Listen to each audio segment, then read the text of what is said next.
উনি নবী হয়েছেন কত বছর বয়সে?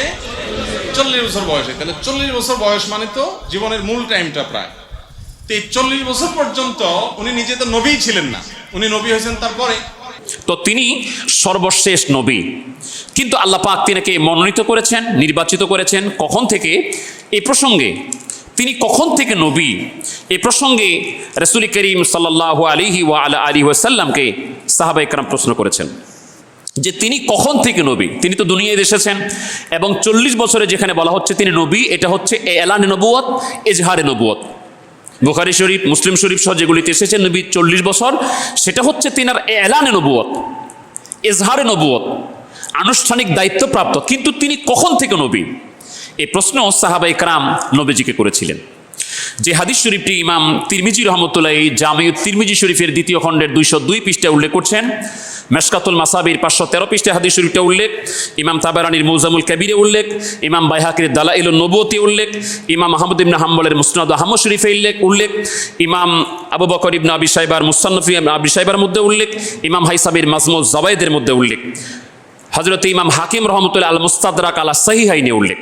বিশেষ করে জামিউত তিরমিজির 2য় খণ্ডের 202 পৃষ্ঠার হাদিসটা, যেটি 3609 নম্বর হাদিস, নাসির উদ্দিন আলবানী পর্যন্ত হাদিসটাকে সহিহ বলেছে। হযরত আবু হুরায়রা বলছেন, আন আবি হুরায়রা রাদিয়াল্লাহু তাআলা قال قالوا يا رسول الله صلى الله عليه وسلم ما توجبت لك النبوة। হুজুর, আল্লাহ পাক আপনাকে কখন থেকে নবী হিসেবে মনোনীত করেছেন, নির্ধারণ করেছেন, অবধারিত করেছেন? রাসূল করিম সাল্লাল্লাহু আলাইহি ওয়াসাল্লাম জবাব দিলেন, ক্বালা ওয়া আদামু বাইনা রূহি ওয়াল জাসাদ। যখন আদম আলাইহিস সালামকে আল্লাহ পাক সৃষ্টি করে তার বডির ভিতরে রূহ দেন নাই, তিনার বডিটাকে তৈরি করে একদিকে বডি আলাদা জায়গায় রূহ, যখন তার ভিতরে রূহ দেওয়া হয় নাই, বডি দেওয়া হয় নাই, রাসূল করিম সাল্লাল্লাহু আলাইহি ওয়াসাল্লাম বলছেন আমি নবী তখনও নবী ছিলাম। ওয়া আদামু বাইনা রূহি ওয়াল জাসাদ, যখন আদম নবীকে তৈরি করে তার ভিতরে রূহ দেওয়া হয় নাই, রাসূল করিম সাল্লাল্লাহু আলাইহি ওয়াসাল্লাম বলছেন তখন আল্লাহ পাক আমাকে নবী হিসেবে মনোনীত করেছেন। এই ধরনের অনেকগুলি হাদিস এসেছে, বিশেষ করে দালাইলুন নবুয়তে ইমাম বাইহাকি রহমতুল্লাহ হাদিস শরীফ উল্লেখ করছেন। রাসূল করিম সাল্লাল্লাহু আলাইহি ওয়াসাল্লাম বলছেন, এটি ইরবাদ ইবনে সারিয়া থেকে হাদিস, عن رسول الله صلى الله عليه وسلم أنه قال إني عند الله مكتوب خاتم النبيين وإن آدم لمنجدل في طينته।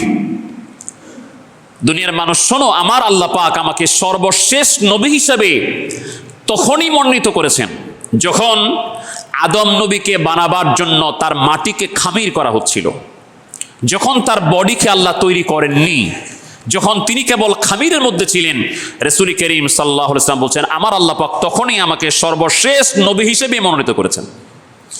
তো আমরা নবী সম্পর্কে যে আকীদাগুলি আমাদের দরকার, আমরা সেগুলি সংক্ষিপ্ত আকারে আজকে বললাম, আগামী জুমাতে বাকি কথাগুলি ইনশাআল্লাহ বলবো। এগুলি আপনাকে বিশ্বাস করতে হবে, খালি নামাজ পড়বেন, রোজা রাখবেন, কিন্তু আল্লাহ সম্পর্কে আপনার আকীদা কি, নবী সম্পর্কে আকীদা কি, কোরআনকে কেমনে বিশ্বাস করবেন, এগুলি আপনাকে আগে জানতে হবে, বিশ্বাস করতে হবে। আল্লাহ পাক এই বিশ্বাসগুলি অন্তরে রেখে আমাদেরকে আমল করার তৌফিক দান করুন। আসসালামু আলাইকুম ওয়া রাহমাতুল্লাহি ওয়া বারাকাতুহু।